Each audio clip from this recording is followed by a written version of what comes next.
อายบ่ฮู้ดอกลาคนนั้นนะหักน้องสำใดฮู้แต่ว่าฮักคือการให้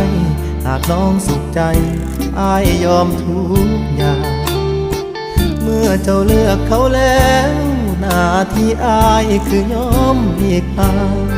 แอบห่วงใยน้องอยู่ริมทางเบิ่งคนมาทีหลังพาน้องเดินควงแขนเฮ็ดดีนำทุกอย่างก็หวังอยู่บ้างน้องอาจมีใจแต่แล้วได้เป็นแค่เพียงพี่ชายน้องก็ให้อายใช้คำว่าแฟนเห็นน้องสุขกับเขาปานตกยอดพาวใส่โทนดินแก่นแต่หากเจ้าเกินสิเครียดสิแค้นได้แต่ตอบแทนน้องด้วยคำว่าดีใจน้ำน้องลาด้วยน้ำตาอีกแบบหนึ่งคือหวังดีที่อยากส่งเธอ